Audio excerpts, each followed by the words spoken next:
right now we have Banjo, who's going to be presenting on building data apps with Streamlit. He is a senior research engineer at 26 Labs, where he develops platform solutions for productizing various research-based projects. He is very passionate about operationalizing data, aka DataOps, and he's got a really cool podcast that I've actually listened to. I know that he hosts with another good friend of mine, Victoria, and he's been doing a lot of meetups as well around data. So super excited to have Banjo here to present. So why don't you go ahead and take it away? I'm going to stop sharing and then give you the opportunity, Banjo, to start sharing. Perfect. Let me send your face, not mine. Alrighty, do you hear me? See my screen? Second. Oh, hear me? A screen show? Yep, everything's good. Go ahead. We're ready. All right. Hey guys, well, again, I'm Banjo Biami. Gonna talk about building data apps. A little bit about me. As you mentioned, I have a podcast called the DataOps Podcast. Talk about a lot of cool data subjects. I also run a meetup called DataOps DC. I have a lot of local practitioners talk about how they utilize data and deliver value for their customers. And I work at 26 Labs as a government contractor that focuses on DARPA projects involving lots of cool data and cybersecurity issues. And I'm at Twitter at Ban's Demands. So interested in my content or want to talk to me more, please reach out. So first of all, what is a data app? We have a lot of loaded terms. We've heard a lot of stuff today, and I just want to kind of ground ourselves in what exactly do I mean when I say a data app. It really just provides insights with data. So it could be a dashboard, it could be an API, anything their customer is getting some kind of knowledge or insight from data. And that's really what a data app really comes down to. But most of the time when we think of data, we think of machine learning. So when we think of machine learning, there's all sorts of stuff involved in getting from raw data to having a model to provide insight. There's preparing the data, training that model, deploying to predict. There's all sorts of serving platforms. We talk about Kubernetes a lot. They have their own thing. There's Apache Spark, talked about that. All of these things are crunching data and providing insight and analysis to end users. But a lot of the time, the data engineer or data scientist is kind of working on this part, and it all kind of happens in the back end. But when you actually want to show something to somebody, get a customer end user, you need to deploy your app at scale. That's where a lot of issues come in. And even before you even try to deploy it at scale, just showing it to an internal stakeholder. Like a lot of internal stakeholders aren't just going to go through a Jupyter notebook and say, okay, this is cool, I understand what's going on. So I think there needs to be a kind of a way to appetize that data to be easier to ingest. So basically what comes after the model. And lots of times when the data engineer, data scientist explore the notebook, they kind of copy their important parts to a Python script and then maybe try to, they know some HTML, CSS, and JavaScript and try to throw together an app. But then eventually once the stakeholder sees that, oh, this is cool, but can we do this? Can we add this? How would we scale this? And all these questions aren't really equipped for a single person, or if a team's involved, it could be hard to kind of coordinate this entire exploratory analysis. Here's a couple lines of code for my exploratory analysis, and then make an app around that. So that entire process could be quite arduous and hard to put together in a context for a display to an end user. So I talked about teams. Sometimes these are siloed teams.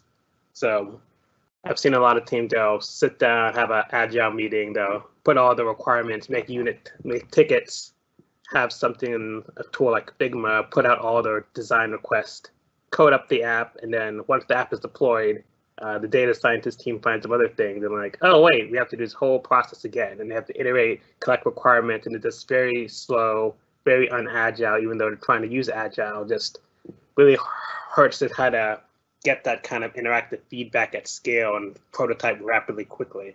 And when we think of cloud deployment, we want continuous improvement, continuous deployment. We always want to have something getting pushed. We want to have iterating on experiments. This kind of waterfall agile approach doesn't really help when it comes to data app, because data is changing so quickly. There are different insights to be discovered, and trying to make an app around that in this kind of siloed environment just doesn't scale. So some things when you think about deploying, if you even deploying it, you have a front end application. You can think of deploying like a progressive web application that can deploy on the cloud, on mobile, and it all looks the same, using tools like Netlify that kind of just takes your code and pushes it into the cloud. It uses something called Jamstack, so everything's it's JavaScript, CSS, HTML static files, so it doesn't really need that kind of backward API layer. So when you think of like API layer, you think of something like serverless, where you can deploy your code, have an API script, and then when you think of data, you have databases. So kind of embedding all of these three mindsets to make a deployable app could take a lot of teams, a lot of people. It's kind of hard for one person to kind of know all of these technologies and put them together to make a fully functional app that can kind of convey all the cool machine learning and data training you've done. So with all those kind of issues presented, we really want to have a way to democratize data app development. How can I show off a cool model, deploy it, and have it easily get feedback and update it without having to have all these specialized teams and all the specialized knowledge? So Streamlit is a new open source data framework for machine learning and data science teams that incubate very easy apps that kind of show off what you're doing all in one stack. So it uses Python for everything, and it's free and open source, and it's really cool. So the idea from the workflow is you can have your Jupyter notebook, and you can take your Python's code, and then from there add in some of the Streamlit components, and then you can go from code to having nice interactive component that can show maps, sliders, buttons, inputs, and has that kind of back and forth API level connectivity without having to code up an HTML frame, use jQuery, or any other kind of knowledge of that, and kind of just do everything single-handedly within that Python code and have an app and show that off and take iterative feedback just much easier. It's kind of a demo that they show, kind of going fast, but basically this is per Python script, and you can have interactable components, sliders. You can show this is throwing off a machine learning model that's object detection. You can kind of have that embedded without having, and then end users can see what your model would do, what would happen, and it just really kind of opens up the ability to kind of get that creative uses first. So you can see, oh, this is the data that's happening, this is how we're getting there, and like really kind of like that iterative process of how you can just go from your data and data code to having a fully functioning app to show off to people. Let's go under the hood and see how that thing looks like. My VM here. All right. So this is the basic hello world, of course. So the first example, I just say I'm Streamlit st-write hello world. So what does that actually do? So to start off, you do this. You run the Streamlit command. Streamlit run test.py. And what it does, it opens up an actual thing on your local host, so you can actually see this. Ta-da! Hello world. So it opens up a web browser. It's cool. It's a very basic application, but it kind of just shows that you have an app already deployed, and you can sprinkle in some pure Python, so you can kind of do whatever you want here. So a more cooler example would be like,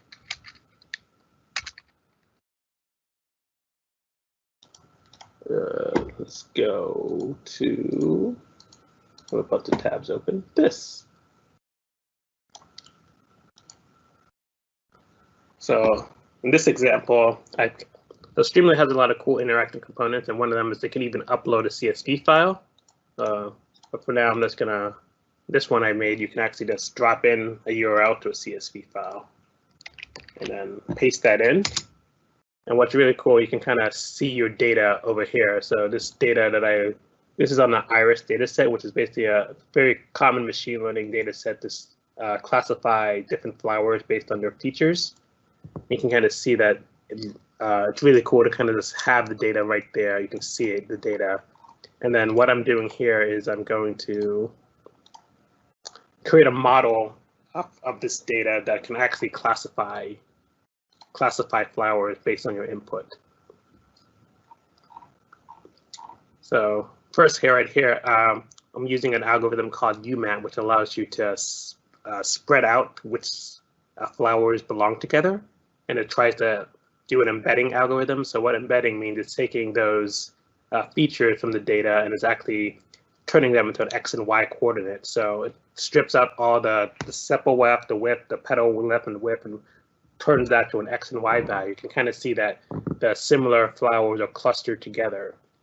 And then moving on to the next part, we're going to actually train a model on all that data. So this report here is kind of showing, okay, based on my label, so there are 3 types of flowers in this data set, and then we can kind of see how well the model did on each of those. And green means good, obviously, so we can see that it's can classify each of these models very well.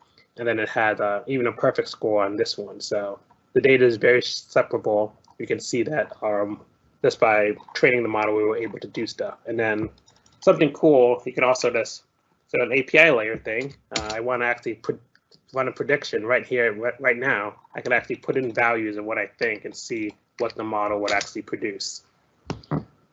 So Streamlit kind of takes, so if you imagine trying to do this in a traditional sense, you would have so many back-end things collected from data. Streamlit kind of puts all this power directly into one script where you can just kind of go through this workflow-like environment and have all the abilities of, if I was deploying to cloud or doing this, you have basically code to cloud is really the power here. You can have single code, and if you want, you can deploy this, you can show this out to anyone and get instant feedback.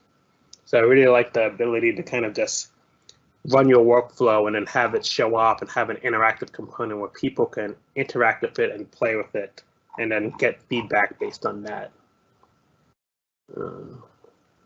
Let's see.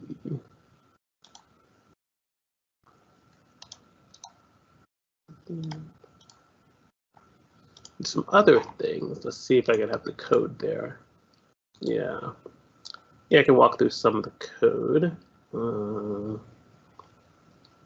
Yeah, kind of the Streamlit like select text box. That was when you selected the CSV. So it has these interactive components that allow you to just kind of go in. And what's really cool is you can kind of separate out the components. So this one was our model training, the SVM classifier.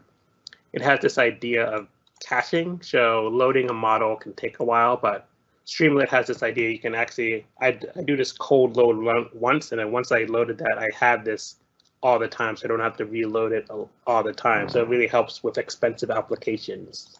So Streamlit kind of gives you that developer power to kind of make your application more robust, and things like caching is very helpful. We talk about training models, predictions, right? It has things like ST success. So if we go back to that, success shows right here that's in green. So it supports Markdown, so it's very cool if we want to make any kind of custom text. Let's see, predict with model. Yep, so getting all the features in the feature list, I'm able to see all the features, and then based on all those features, put those values in and then run the model command. So it's really easy how you don't have to know too much about HTML, CS, none of that. You can kind of just have your application shown, deployed, and have everything there. So this really cool workflow model. It's really what I like about Streamlit. So it really goes to that democratization of the data app development.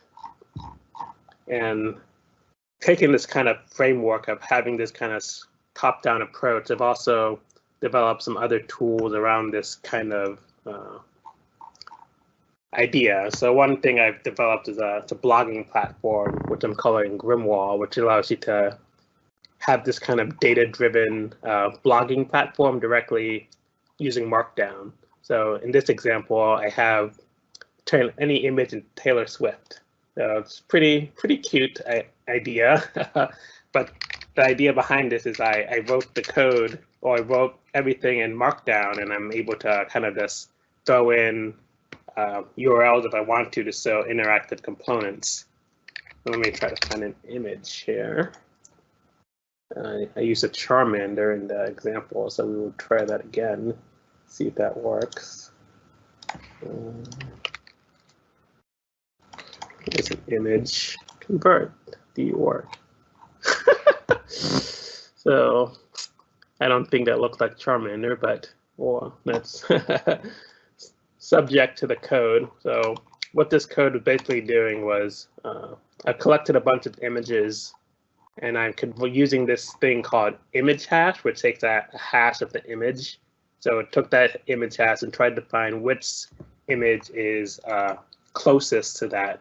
So apparently that image I posted was the closest to, disappeared, to that. Not sure, maybe there's a lot of white in the background and there's a lot of white here. So it's not perfect, but the idea is I can have this application up and running pretty quickly through the use of the Grimoire, which is basically a blogging platform to embed data graphs and API directly into your code using Streamlit. So Grimoire is deployed in the cloud and allows us to, and I use Streamlit to kind of as a blog layer, which is pretty cool. So this goes back to that iris dataset example here. You have a nice interactive graph. You can change the X and Y, Z axes, embedding API into content. So all of this code is already done behind the scenes, and I'm able to just kind of display it and have people use it as they please. I think that's enough. That slide.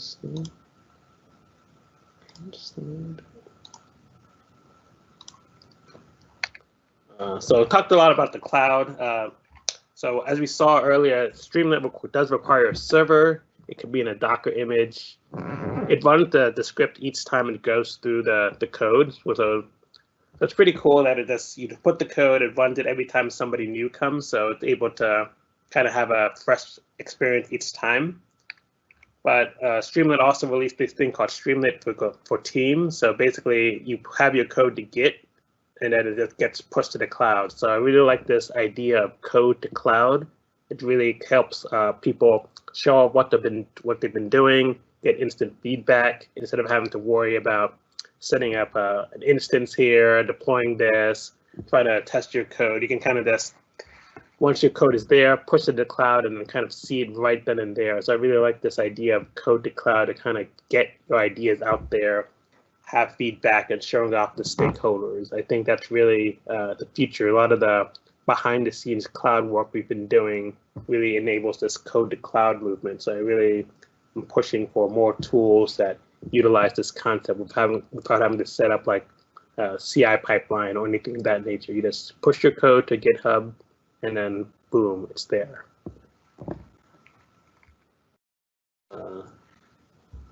So do some resources. The Streamlit website has a lot of cool things. You can kind of learn from that. My Twitter, and then Grimoire if you actually want to write an article yourself or even test out the system. Yeah, I think I went pretty quick, but I think I covered a lot of ground. I don't know if there's any questions or anything.